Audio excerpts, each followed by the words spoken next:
बात करेंगे दुनिया पर मंडरा रहे उस महाखतरे की जिसका ट्रेलर आज म्यांमार और थाईलैंड में नजर आया। भूकंप इतना भीषण था कि कई इमारतें धराशायी हो गई। पल भर में खूबसूरत सा दिखने वाला शहर मलबे के ढेर में तब्दील हो गया। चर्चा हो रही है कि क्या ये सब कुछ ग्रहों की बदलती हुई चाल की वजह से हुआ है। वैसे भी कल सूर्य ग्रहण है और सवाल उठ रहे हैं कि क्या शनि के मीन राशि में प्रवेश करते ही दुनिया पर कोई बड़ा खतरा आ जाएगा।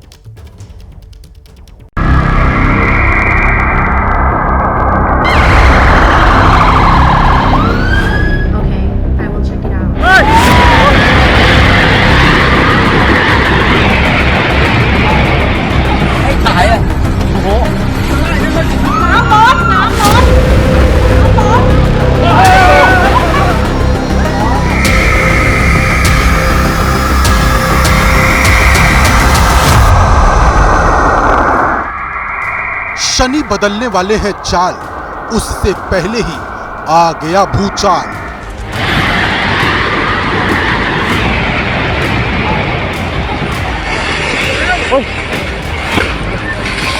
शनि जब भी अपना राशि परिवर्तन करता है, ये समय जो है इंसान की आर्थिक स्थितियों में परेशानी आती है, इंसिडेंट ज्यादा होना, भूकंप का आना।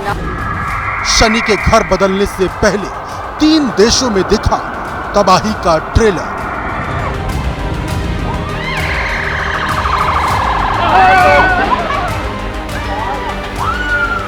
Extreme variation of temperature and climate, ऐसा क्लाइमेटिक कंडीशन चेंज जो हमने सोचा भी नहीं होगा।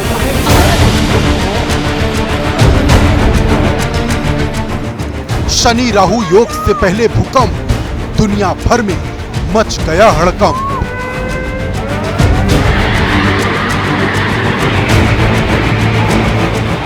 शनि और राहु की युति होती है तो इसको ज्योतिष शास्त्र में बहुत नाम है। कुछ लोग मिसाज योग कहते हैं, कुछ लोग शापित योग कहा जाता है। पहली बार दिखी ऐसी तबाही, तस्वीरें दे रही हैं विनाश की गवाही।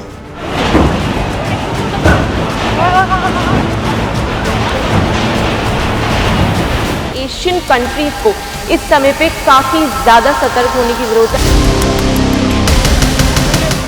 मंदिर, मस्जिद, इमारत सब धड़ाम, जगह जगह कुदरत का कोहराम।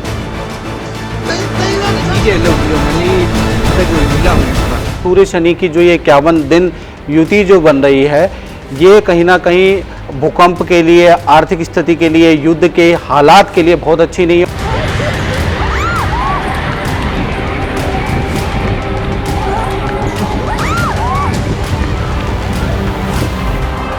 चौबीस घंटे बाद शनि की दस्तक, क्या अभी बाकी है तबाही की पिक्चर।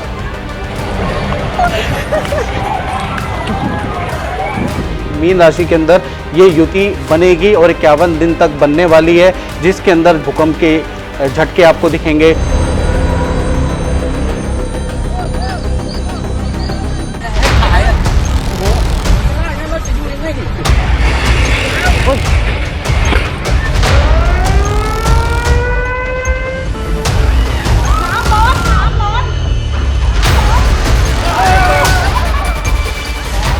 म्यांमार और थाईलैंड में आए भूकंप को शनि की चाल से क्यों जोड़ा जा रहा है, इसे आपको समझाएंगे, लेकिन उससे पहले देखिए और महसूस करिए कि भूकंप के दौरान दिल्ली से करीब 2000 किलोमीटर दूर के हालात कैसे थे।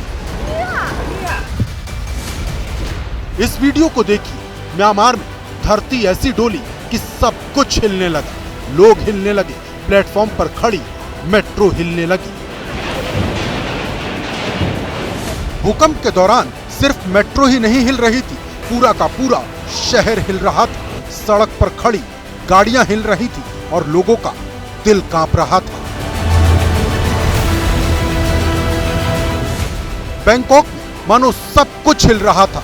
ये कोई झरना नहीं है, बहुमंजिला इमारत के छत पर बने स्विमिंग पूल का पानी है जो हिलोरे मारते हुए जमीन पर आकर गिर रहा था।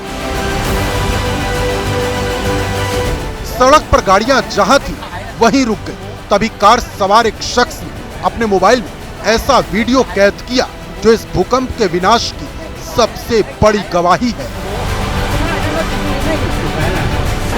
बिल्डिंग के जमींदोज होने की घटना को अब दूसरे एंगल से देखिए, कार में बैठा जो शख्स वीडियो बना रहा था उसने फौरन शीशे चढ़ा लिए और फिर जमीन पर नजर आया सफेद रंग के धूल का गुबार, मानो कोई बारूदी हमला हो गया हो।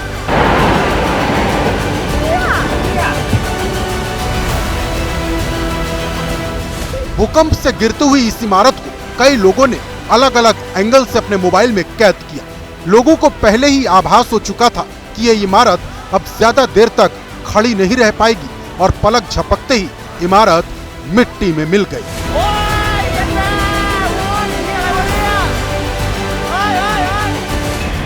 इमारत ऐसे गिरी मानो ताश के सजाए हुए पत्ते ढेर हो गए हों। बिल्डिंग के गिरते ही सड़क पर अफरा तफरी मच गई। करीब 40 मंजिला इमारत 4 सेकंड में जमी दोज हो गई।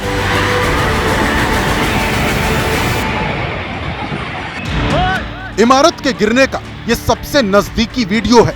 मौके पर कुछ कर्मचारी मौजूद थे। बिल्डिंग के नीचे की जमीन खिसकी तो लोग भागने लगे। धूल का गुबार काल बनकर उनके पीछे दौड़ पड़ा।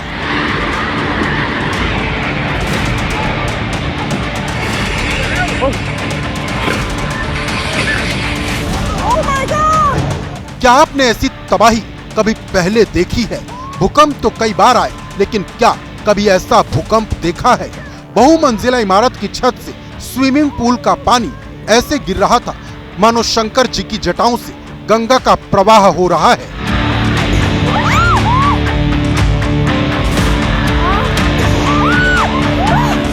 भूकंप ने कहीं इमारत गिराई तो कहीं पुल। ये म्यांमार की तस्वीर है। जमीन इस कदर हिली कि पानी में खड़ा पुल भी खुद को संभाल नहीं सका और जल समाधि ले ली। पुल के बीच का पूरा हिस्सा किसी खिलौने की तरह नदी में समा गया।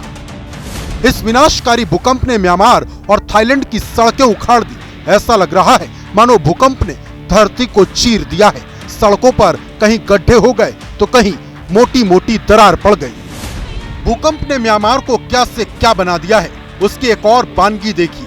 इस 4 मंजिला इमारत ने अपनी जगह छोड़ दी और करीब 45 डिग्री तक झुक गई। डरे सहमे लोग घरों से निकलकर सड़क पर आ गए।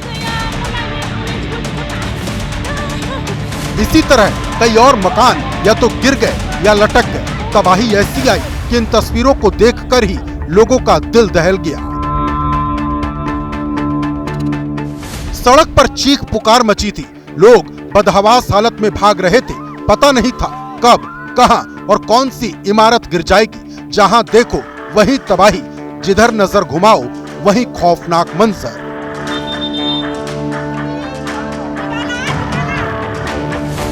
ये म्यांमार के एयरपोर्ट का विजुअल है। रनवे पर विमान खड़ा है और लोग जमीन पर बैठ गए हैं। विमान के पंख ध्यान से देखेंगे तो ये हिलता हुआ नजर आएगा। दहशत में लोग भागने लगते हैं तो सुरक्षाकर्मी एक बार फिर उन्हें जमीन पर बैठ जाने का इशारा करते हैं। अब एयरपोर्ट के अंदर के हालात देखिए। ऐसा लग रहा है कि प्रकृति ने यहाँ धावा बोल दिया है। सब कुछ बिखरा है। लोग जान बचाकर भाग रहे हैं। अब ये वीडियो देखिए। ये बैंकॉक की सड़क का नजारा है। अस्पताल में जितने भी मरीज थे सभी को बाहर निकाल लिया गया। कोई व्हील चेयर पर था तो कोई बेड पर। ओवरब्रिज के नीचे सड़क के किनारे बेड की कतार लग गई। ये दहशत नहीं तो और क्या है? इस विनाशकारी भूकंप का शिकार म्यांमार की एक मस्जिद भी हुई, जहां 20 लोगों की मौत का दावा किया जा रहा, जबकि म्यांमार में ही एक मंदिर भी भूकंप की चपेट में आ गया। यहाँ भी कम से कम 5 लोगों की मौत की बात कही जा रही है।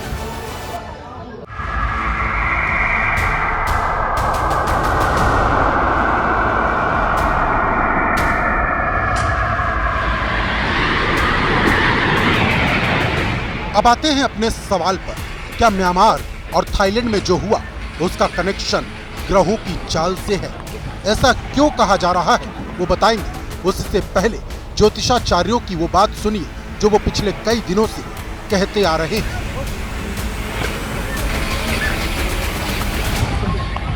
पूरे शनि की जो ये 51 दिन युति जो बन रही है, भूकंप के झटके आपको दिखेंगे। शनि जब भी अपना राशि परिवर्तन करता है, एशियन कंट्रीज को इस समय पे काफी ज्यादा सतर्क होने की जरूरत है। दरअसल 29 मार्च को शनि का मीन राशि में प्रवेश हो जाएगा। माना जा रहा है कि शनि के गोचर का असर सभी राशियों और देश दुनिया पर पड़ेगा। तो क्या शनि इस बार तबाही मचाने के मूड में है? क्या कुंभ से मीन में जाते ही दुनिया पर संकट के बादल मंडराने लगेंगे?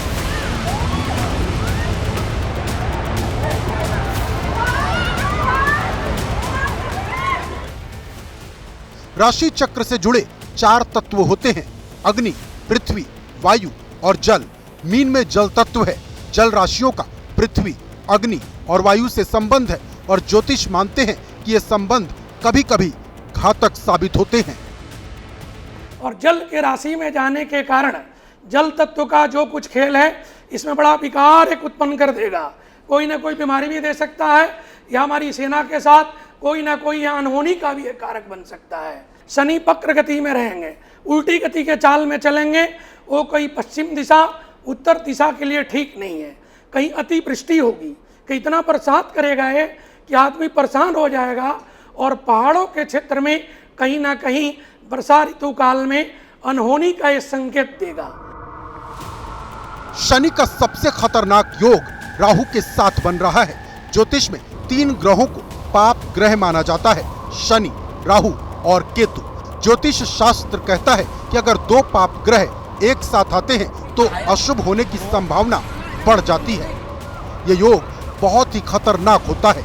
29 मार्च की रात से 51 दिनों के लिए शनि और राहु की युति बन रही है। यही योग डराने वाला है।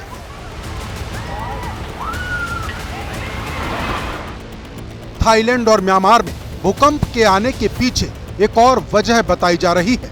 वो है चंद्र ग्रहण के बाद सूर्य ग्रहण और फिर शनि का मीन राशि में गोचर। 15 दिन पहले चंद्र ग्रहण हुआ है और इससे एक राशि परिवर्तन वाले दिन ही सूर्य ग्रहण हो रहा है। भले ही इसका भारत में कोई लेना देना नहीं है, लेकिन हमारा सूर्य एक है, हमारा चंद्रमा एक है। अगर वो पीड़ित होता है तो इसका असर हमारे मनों पर जरूर पड़ता है और अगले 6 महीने 2 महीने तक इसका असर ज्यादा दिखाई देता है। शनि जब भी अपना राशि परिवर्तन करता है, ये समय जो है इंसान की आर्थिक स्थितियों में परेशानी आती है। एक्सीडेंट ज्यादा होना, भूकंप का आना, अग्नि घटनाओं का बहुत होना, और जैसे कि हम 2 साल से देख भी रहे हैं, मौसम के अप डाउन तो है। खेती और किसानों के लिए ये समय अच्छा नहीं है। वर्षा कहीं बहुत अधिक होगी, कहीं बिल्कुल नहीं होगी। सुनामी आने की भी चांसेस हैं। महासंकट की आशंका इसलिए भी जताई जा रही है कि मीन राशि में पहले से 5 ग्रह हैं, जिसमें सूर्य, चंद्रमा, बुध, शुक्र और राहु हैं। 29 मार्च को जब शनि मीन राशि में जाएंगे तो ये संख्या 6 हो जाएगी और कहा जा रहा है कि तब षटग्रही योग बनेगा, जिसमें सूर्य राहु के साथ भी योग बनाएंगे जो हानि कर सकता है। ऐसा पहले जब हुआ तब दुनिया के कुछ हिस्सों में बड़ी हलचल महसूस हुई। 1903 में जब शनि का गोचर हुआ था तब 2 साल के भीतर रूस जापान का युद्ध शुरू हो गया था। 1905 में रूसी क्रांति की शुरुआत हुई थी। 1933 के गोचर में हिटलर पहली बार सत्ता में आया था और 2 साल की अवधि में इटली ने इथोपिया पर हमला कर दिया था। 1963 के गोचर के दौरान अमेरिका में राष्ट्रपति जॉन एफ कैनेडी की हत्या कर दी गई थी। फिर 2 साल के अंदर भारत पाकिस्तान युद्ध हुआ था। 1993 में हुए शनि गोचर ने वैश्वीकरण को बढ़ावा दिया था और यूरोपियन यूनियन की स्थापना हुई थी। 2 साल के अंदर विश्व व्यापार संगठन की स्थापना हुई थी और उसी साल रवांडा में नरसंहार हुआ था। तो क्या इस बार भी कुछ और बड़ा होगा? क्या कुछ ऐसा होगा जिसका अनुमान किसी ने नहीं लगाया है? क्या देश के किसी हिस्से में सुनामी आएगी और क्या दुनिया पर कोई महासंकट आने वाला है?